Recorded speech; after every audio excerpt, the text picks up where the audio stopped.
podcast ludique pour le premier Comment jouer officiel pour le jeu Auriga. Dans Auriga, toi et jusqu'à 3 de tes chums, tu vas pouvoir jouer à un jeu de course de chars romains. Mais fais bien attention parce que tout le monde n'est pas honnête dans le cirque. Donc avant de commencer la mise en place, on va faire le tour de chacune des pièces qui composent le jeu Auriga. Avant d'aller vers la mise en place, on va commencer à regarder les différents éléments qui composent le jeu. Et on va commencer avec le plateau où va se dérouler la course. Le plateau est simplement divisé en cases. Il y a la ligne de départ-arrivée définie avec la ligne pointillée qui est ici. Il y a la case offrande par l'ombre d'un sesterce qui est ici. Et quand on regarde du côté plus carré du cirque, on aura ici le compteur du nombre de pistes, le compteur du nombre de rounds, 1, 2 et 3. On aura la légende de la force des dés en ordre ici au coin. Puis de chaque côté, on aura la légende pour reconnaître les dés chariots ainsi que les dés origes. Parlant de dés, il y a 2 séries de dés. Ils ont l'air semblables, mais ils ne le sont pas. Ici, dans les 2 cas, ils sont en ordre de force, du plus faible au plus fort. Les dés ayant des plus et des moins, ce sont les dés origes. C'est ceux qui définissent la force ou la compétence de votre cocher. Tandis que ici, ceux qui sont définis avec des chiffres de 1 à 4, dans certains cas, vont définir la force de votre chariot. Ces différents jetons-là, c'est les marqueurs de tour pour chacune des équipes. Ils vont servir évidemment sur la piste de compteur de tours sur le plateau principal. Et en plus, ils sont décorés du logo représentant chacune des équipes. Ces jetons-là, c'est les sesterces. Les sesterces, ils vont se gagner en tombant directement sur la case offrande du plateau principal et chacun d'eux vous permettra de gagner un bonus. Les pions qui représentent les chariots des différentes équipes, évidemment avec les mêmes couleurs que chacun des pions de compteur de tours, et vont définir votre équipe et l'état d'avancement sur la piste. Maintenant, regardons plus en détail comment est composé chacun de ces decks. Dans les cartes de fiction, avec le verso qui est rouge, il y en a 4 sortes. Malgré la grande épaisseur et les différents textes, au final, tu en auras 4. Tu en as des vertes et tu en as des rouges. Les vertes comportent des bonus. Les rouges comportent des malus. Et certaines cartes vont pouvoir plus ou moins affecter ton orige et d'autres vont pouvoir affecter plus ou moins ton chariot. Les cartes d'événements qui sont définies avec le verso qui est bleu, c'est essentiellement les cartes qui vont faire avancer le jeu. Ou des fois plutôt reculer, parce que ça, c'est les cartes que les joueurs vont avoir entre autres dans leurs mains et qui vont pouvoir jouer sur leur tour ou le tour des autres, en fonction de l'effet défini sur la carte. Il y a des cartes à effet temporaire ou immédiat qui seront les cartes au pourtour uniquement bleu. Il va y avoir des cartes qui vont avoir des effets permanents jusqu'à une autre carte vienne la canceller et sera avec un pourtour doré. Généralement, ces cartes-là, on va les mettre sur le plateau. Il ne peut pas y avoir plus qu'une carte avec un effet permanent sur une même case du plateau. Les cartes bleues peuvent être jouées une ou plusieurs cartes par plusieurs joueurs autour de la table en fonction de la situation. Donc, un joueur qui fait avancer son chariot peut subir les foudres de plus qu'une carte événement à son tour. Les cartes d'habilité de faction, avec le verso couleur bois, c'est les cartes qui sont définies pour chacune des équipes. Ils sont reconnaissables avec le logo ici au verso, puis ça va donner une légère asymétrie à chacune des équipes. Chacun des decks est composé de 5 cartes. Les 5 cartes ont des effets qui ressemblent beaucoup aux cartes d'événements, ici en bleu. On voit ici qu'il y a une carte jaune, rouge, blanc, bleu et vert qui correspond aux couleurs de dés du cocher. Donc, le joueur qui réussira à avoir un dé vert en début de partie pourra ramasser toutes les cartes de son deck. Et à rebours comme ça, jusqu'au dé noir, où le joueur qui aura un dé noir aura le malus supplémentaire de n'avoir aucune carte d'habilité de faction. Et voilà, on a vu chacun des éléments qui composent le jeu Auriga. Donc maintenant, on va être prêt à faire la mise en place. On est maintenant prêt pour la mise en place. Celle-ci est très simple. On met le plateau en plein milieu de la table ici. Puis, moi, j'aime bien mettre les sesterces dans l'espace ici, à côté de la case offrande. On va en profiter, on va mettre ici un jeton sesterce sur le petit logo offrande ici. Ensuite, les joueurs vont choisir leur équipe ou leur faction de la manière que tu veux. Tu peux piger à l'aveugle un des jetons marqueurs de tour, ou sinon, tu choisis de façon délibérée l'équipe avec laquelle tu as envie de jouer. On va simuler ici une partie à 3 joueurs, donc on va dire que les 3 joueurs autour de la table ont choisi les équipes noires, jaunes et bleues. On va mettre les jetons marqueurs de tour ici sur la case 1 pour identifier qu'on est au premier tour. On va ensuite prendre les chariots correspondants et les mettre derrière la ligne pointillée ici. On se rappelle que c'est la ligne qui définit la ligne de départ-arrivée de la piste. Lorsque les joueurs ont choisi leurs équipes, ensuite on va leur distribuer leurs cartes d'équipe. Donc selon les logos, et on va distribuer ça ici autour de la table aux joueurs. Ils peuvent les consulter, mais ne doivent pas les montrer. Moi, j'aime bien mettre mes dés orige ici, dans cet espace-là, et mes dés chariots ici. Ça aide les joueurs à comprendre quel dé sert à quoi. Mine de rien, déjà, la mise en place est complétée. Avant de commencer la course, il y a 3 phases de jeu. La phase d'achat, la phase d'affliction et la phase de dévoilement. Mais d'abord, on va déterminer qui est le premier joueur. À tour de rôle, les joueurs vont lancer les 2 dés de chariot, le jaune et le rouge. Dans mon cas, j'ai eu 4. Et à tour de rôle, tout le monde va lancer ces 2 dés-là. Le chiffre le plus élevé sera déterminé comme étant premier joueur et les joueurs vont jouer après ça dans l'ordre des aiguilles d'une montre autour de la table. En démarrant avec le premier joueur, on va commencer la phase d'achat. La phase d'achat est en fait une phase de draft dans les 2 paquets. Il faut piger un total de 8 cartes qui peut être une combinaison d'un nombre de n'importe quel mix and match entre les cartes rouges et les cartes bleues. Tu peux avoir 8 comme ça, 0 comme ça, jusqu'à 0 comme ça et 8 comme ça. À mesure qu'un joueur les pige, il a le droit de consulter ses cartes, mais ne doit pas les montrer à ses adversaires. Donc, étant le premier joueur, car j'ai eu la chance de rouler 4, je vais commencer et je vais prendre une carte rouge. Les joueurs autour de la table vont piger et faire la même action. Et je vais décider ici de prendre une carte bleue. Et là, présentement, j'ai 2 cartes. Et on continue comme ça. Ici, on se rappelle. Je vais les mettre à l'envers pour qu'on puisse comprendre combien que j'ai de cartes de chaque deck. Donc, je suis rendu à 4. J'en ai 5. J'en ai 6. J'en ai 7. 1, 2, 3, 4, 5, 6, 7. Et je décide ici d'en prendre une 8e. Lorsque tous les joueurs ont les 8 cartes, on peut prendre le deck de cartes rouges, les remettre dans la boîte et prendre le deck de cartes bleues et le mettre à proximité du plateau de jeu. Maintenant commence la phase d'affliction. Chaque joueur a maintenant une main de 8 cartes. Chaque joueur va prendre ses cartes bleues. Il peut les consulter, mais ne seront pas utiles maintenant. Donc, on les met de côté. Et on va consulter ces cartes rouges qui sont les cartes d'affliction. Toujours à partir du premier joueur, ce qu'on va commencer à faire, c'est de s'assigner des bonus, qui sont celles avec le pourtour vert, et assigner des malus à nos adversaires.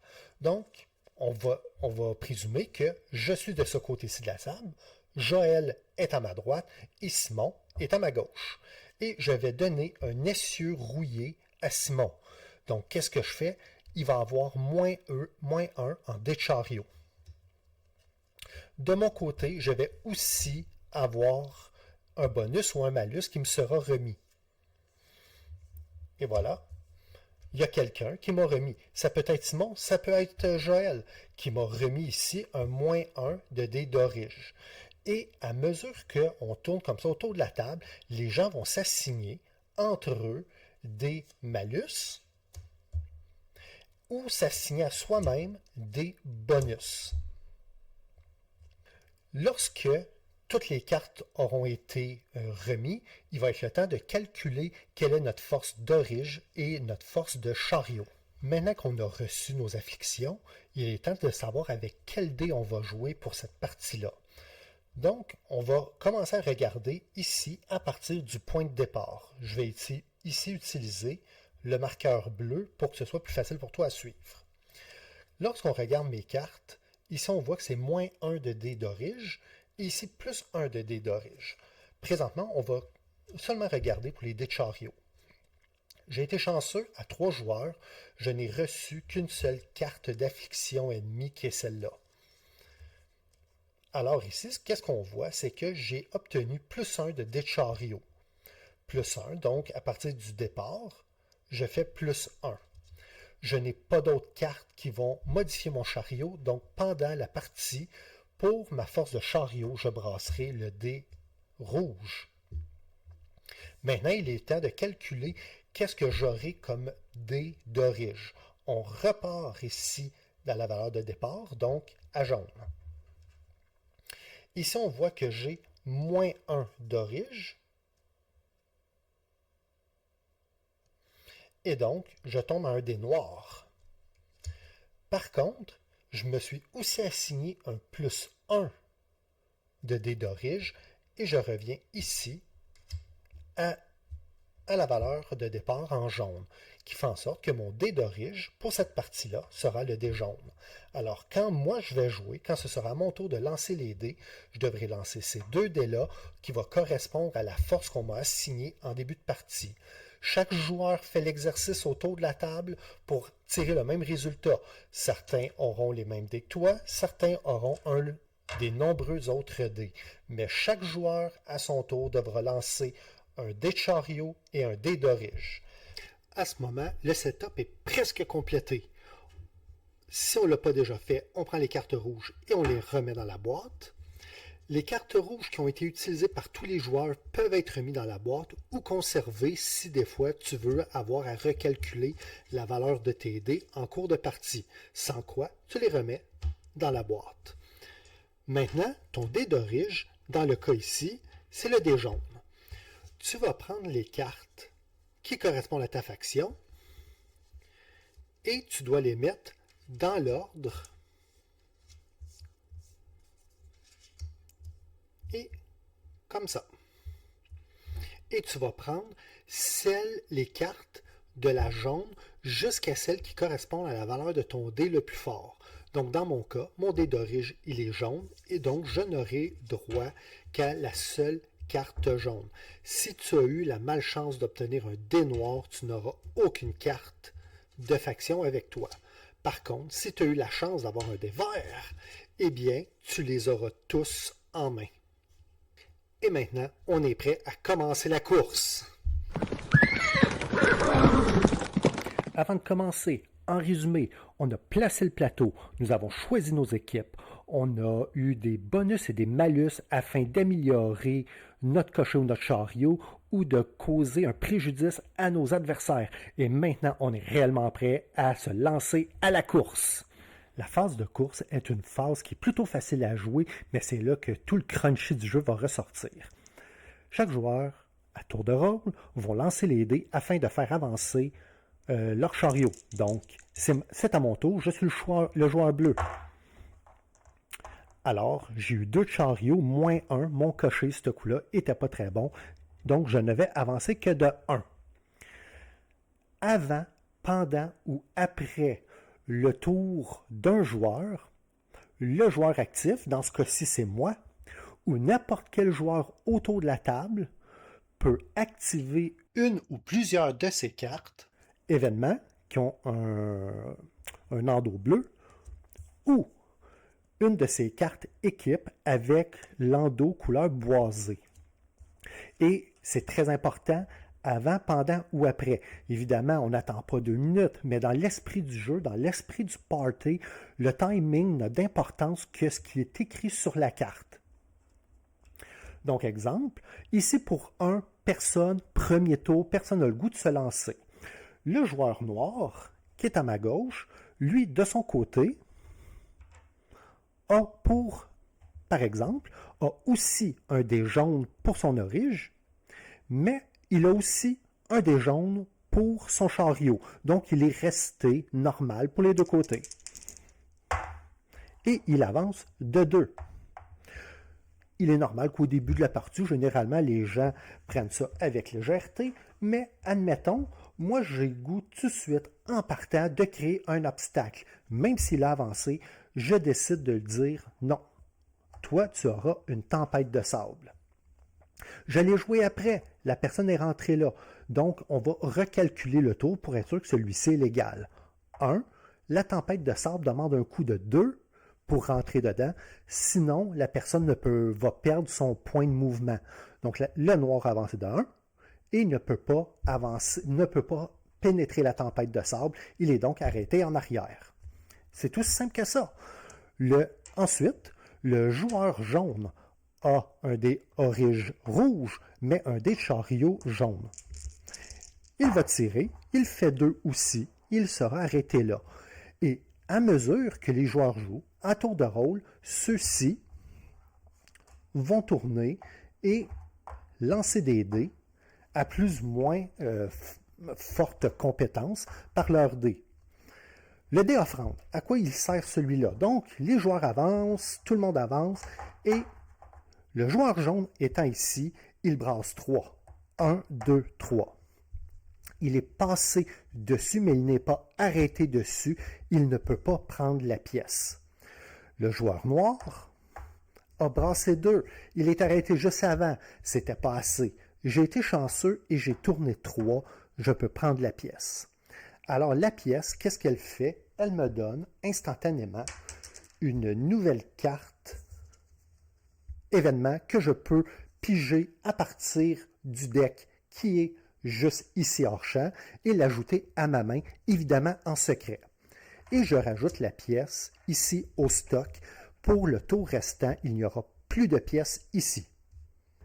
Et ainsi, les tours de piste vont continuer et les gens, entre eux, vont soit s'activer des événements bonus qui leur seront favorables, comme ici, où l'empereur me dit que j'ai le droit de rejouer mes dés.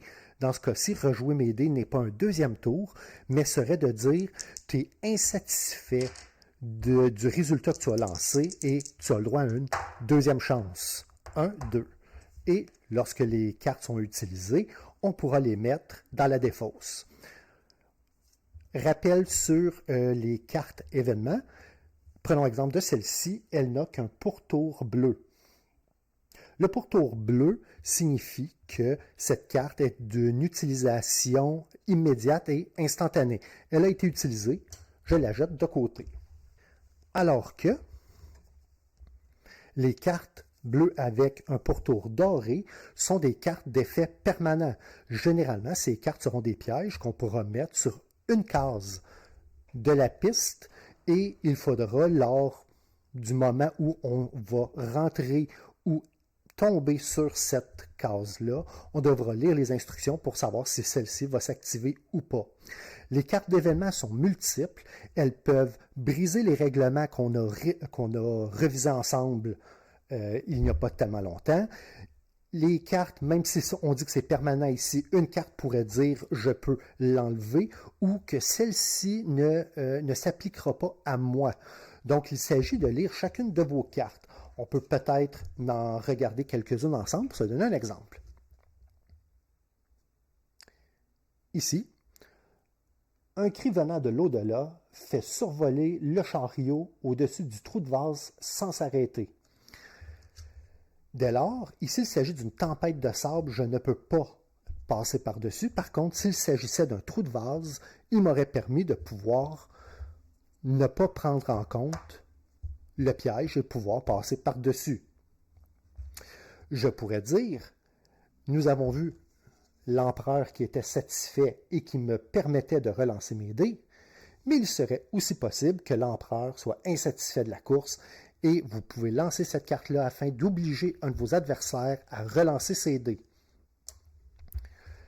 Et les effets d'équipe seront essentiellement les mêmes. La première personne qui traversera la ligne pointillée pourra rajouter un jeton sesterce sur la case d'offrande. Il pourrait, exemple, si au tour précédent la pièce n'a pas été collectée, il sera possible d'en rajouter une. Donc, premier tour, deuxième tour, troisième tour, il peut y avoir plus d'une pièce dans la case offrande. N'oubliez pas d'augmenter votre jeton de tour de votre jeton de marqueur de tour lorsque vous traversez la ligne pointillée. Et les joueurs vont tourner comme ça autour en se lançant des cartes événements, une ou plusieurs par tour, pouvant provenir de un ou plusieurs joueurs, jusqu'à ce qu'un joueur ait traversé la ligne. Dès lors, on finit le tour.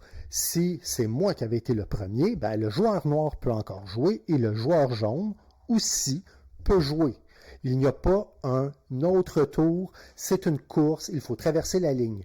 Dans le cas où plus d'un joueur, à la fin du troisième tour, traverse la ligne pointillée, le joueur qui se serait rendu le plus loin après la ligne pointillée est déclaré le gagnant. Si une égalité devait arriver à la fin du troisième tour, les joueurs ne faisant pas partie de l'égalité seront retirés de la course et les joueurs à égalité feront un autre tour de piste, et ce, jusqu'à temps qu'un gagnant clair soit déterminé. Et c'est comme ça qu'on joue au jeu Auriga de Ludaris Games. Donc, si tu as des questions, tu vas pouvoir les poser sur la page Facebook du jeu, lien en description, ou sinon, tu vas pouvoir aussi les mettre en commentaire en dessous, puis que ce soit moi ou Simon, on va essayer de répondre le plus rapidement et avec le plus de précision possible. Sur ce, merci beaucoup de t'être joint à moi et on se voit très bientôt à table. Salut!